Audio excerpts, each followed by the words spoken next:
Mimos. Os jogadores são Enki e Enlil, os seus descendentes. Enki e Enlil estão a nível de mão. Não estão bem longe ainda de ser um jogador. São mão. Pedaço da mão. Num pedaço mais mediano, não nas falanges que movem, tá certo? Mas também não estão aqui no pulso que liga a mente do jogador. Eles estão aqui num traço mediano. Enki, Enlil, Ninurta, Marduk, etc. Né? Star, a família toda. Luciano Frank. Professor, o senhor acredita que um dos interesses de alguns países na Amazônia tem a ver com a cidade perdida de Ratanaba e com os segredos que a envolvem?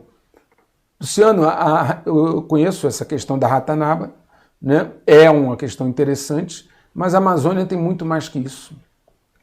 A Amazônia é uma área muito antiga, geologicamente muito antiga. Ali já tiveram várias situações que depois, com os depósitos orgânicos, etc., foram soterradas. Envolve água, envolve minerais, envolve geologia, envolve restos de outras situações. Enfim, a Amazônia tem um conjunto, Luciano, além da Ratanaba, a questão da Ratanaba, tem um conjunto de fatores, né? Existem cidades também míticas, né? Como Acacor, Acarranes, né? E é uma grande variedade de fatores que faz com que a Amazônia seja extremamente atrativa e atraente para potências de fora do Brasil. Na verdade, a maioria dessas potências já está lá. Eles não precisam invadir nem entrar. Eles já estão lá há muito tempo. Há muito tempo. Inclusive, descem com aeronaves, sobem, vão embora. Se vocês lembrarem a resistência que houve, né, ao projeto do Calha Norte, lá, se eu não me engano, foi o Venturini, o general Venturini. Toda a resistência ao projeto Calha Norte não foi à toa. Toda a questão de explodir o veículo lançador de satélite brasileiro, o VLS, também não foi à toa. Okay? Tudo atinente àquela região que envolve o Monte Roraima, também, que é uma área importante, estratégica, etc., né? E aí eu tenho que ficar aqui, parar agora. Tudo que envolve isso aí é motivo de cobiça, ganância, porque ali há muitas coisas encobertas. Ok, Luciano? Ezequiel. Boa noite, professor. Na sua opinião, qual é o melhor sistema econômico? Se for o capitalismo, gostaria de saber se defende que o Estado interfira ou não na economia e por quê. Ezequiel, sempre a questão do 8 e 80, né? O remédio vira veneno se você toma em excesso. Todo o sistema econômico que estimule as pessoas a produzir, estimule as pessoas a potencializar os seus talentos, que estimule as pessoas digamos assim, a desenvolver alguma coisa, esse é um sistema bom. Todavia, o ser humano precisa de alguma regulamentação. O ser humano, se você deixar ele sem regra, vira o caos, tá certo? Então, na verdade, nenhum dos sistemas atuais leva a uma coisa essencial, que é o bem-estar das pessoas de forma ampla.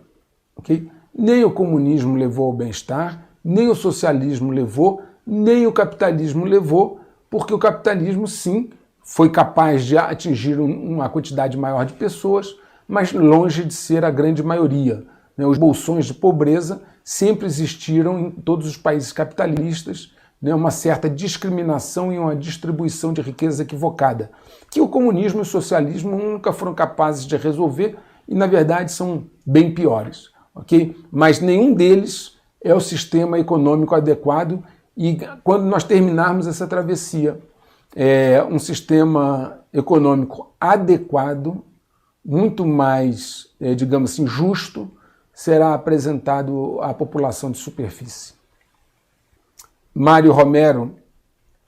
Professor, um dos objetivos dos dominadores é a redução da população por meio da esterilização. Sim, eles tentaram, né, Mário? Na década de 70 foram muito profícuos, inclusive aí pelo conhecido amigo aí Bill Gates, né? Programas de esterilização que foram feitos na África, abertamente, inclusive aqui no Brasil, no Nordeste, né? Na época eu trabalhei numa empresa inglesa de auditoria, onde nós, inclusive, a empresa, não eu, mas a empresa auditava a aplicação de recursos que vinham de fora para programas de esterilização no Brasil. Sim, sem dúvida nenhuma, é um objetivo. Vocês devem saber que a taxa de fecundidade dos homens, né, está decaindo, a taxa de fecundidade humana tem sido afetada por essa quantidade enorme de toxinas que vem nos alimentos, né? E, claro, esse é um objetivo deles. Eles gostariam que fosse mais rápido, né? Porque eles já não têm tempo. Veja, pegando esse gancho dessa resposta. Eles queriam fazer isso desde a década de 70 para chegar até 30, 40 resolvido. Só que não dá mais tempo. Então eles estão apelando por causa daquela redução da quantidade de lances do cronograma. Ok? Alex Jean, professor, quanto tempo temos depois do checkmate financeiro? O juiz mandará um cataclismo global para eliminar os dominadores? Obrigado, professor. Quanto tempo temos depois do checkmate? Bom, olha, Alex, a ideia é que, à medida que as variáveis endógenas, né, se associam, né, existem também variáveis exógenas. Esse checkmate financeiro, ele acontecendo, né, haverá uma reformulação forçada. E se espera que algumas partes conscientes da humanidade peçam ajuda. Aqueles que estão na comunidade fechada sabem como funcionam as leis. Eu digo o seguinte, nós evitamos de todas as formas, é evitado, que se interfira no livre-arbítrio. Por isso é dito assim, pedi e recebereis, batei e a porta se abrirá. Mas se você não pede e nem bate na porta, eu abri-la por você, eu estaria interferindo no seu livre-arbítrio. Te dar uma ajuda que você não pediu, eu estaria interferindo no seu livre-arbítrio. E amanhã ainda ouviria aquela famosa frase, né? Vocês talvez já tenham ouvido de alguém que vocês ajudaram e depois a pessoa virou para você e falou assim, eu não te pedi. Então, às vezes, infelizmente, como os humanos de superfície escolheram o caminho da dor e não a do amor, né, que foi pregado, o caminho do amor, mas eles escolheram o da dor, talvez seja necessário que após o checkmate haja um período de despertar e pedir pela ajuda. E aí, sem se ferir o livre-arbítrio, a ajuda será concedida, na forma como for adequado. Ok? E lembrem de uma coisa, tá? Às vezes nós temos muita dificuldade em conceituar algumas coisas, porque os conceitos de bem e mal que vocês têm, o conceito de certo e errado, são muito diferentes de outros lugares. Ok? Vou dar um exemplo. Entre os próprios humanos não há conceituações iguais. Por exemplo, o que para um é aceitável, para outro não é. Para o Ocidente, casar com mais de uma mulher não é aceitável. Lá no Oriente é. Então, esses conceitos de bem e mal, certo e errado, não existem em planos mais avançados, ok? Então, os dominadores, eliminar os dominadores, certamente não há objetivo algum de eliminar dominadores. O objetivo é que eles sejam transladados para um novo jogo, mas não eliminar ninguém, ok? Valdinei, qual a projeção que o senhor faz para um conflito armado limitado? É provável que aconteça em 2021? Olha, entre agora 21 e 25 haverão conflitos mais, digamos assim, mais. A probabilidade de começar agora em 21 é uma. Lembre-se que eu falo, cenários projetados, ok, geram níveis de probabilidade de ocorrência. E você deve considerar também os fatos portadores do futuro. Então eu só estou relembrando, Valdinei, porque eu falo em probabilidades de ocorrência. Okay? Eu quero lembrar o que eu já falei no canal e ensinei a vocês lá. Dados, né, que passam por uma técnica de análise de dados, geram informações e essas informações são usadas para projetar cenários. Okay? Esses blocos de informação. Né? Eles têm geralmente fatos portadores de futuro que são detectados dentro de softwares que tem algoritmos específicos que rodam em computadores quânticos. Bom, num cenário possível, numa linha de tempo possível, né, já começaria uma guerra mais quente ainda nesse ano, ok? E esse cenário avançando nos próximos 2 anos.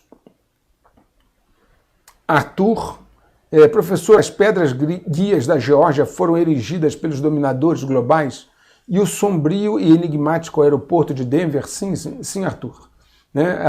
Inclusive, se você olhar as pedras guias da Geórgia, estão lá todos os objetivos deles que não estão sendo alcançados por aquilo que eu falei no início da live. E também o aeroporto de Denver, aquelas pinturas que tem no aeroporto de Denver, né, são fruto deles, assim como o que está no subsolo subterrâneo do aeroporto de Denver também. Ok? Obrigado, Arthur. Eu quero enfatizar para todos que vejam os vídeos, ok? Porque ao longo do vídeo eu vim preparando as informações. Né? A proteção financeira, Etel, é como eu já coloquei lá, né? É buscar aquilo que você tiver de sobra, colocar essa sobra em ativos tangíveis e adotar as medidas prudenciais que eu já enfatizei em mais de um vídeo.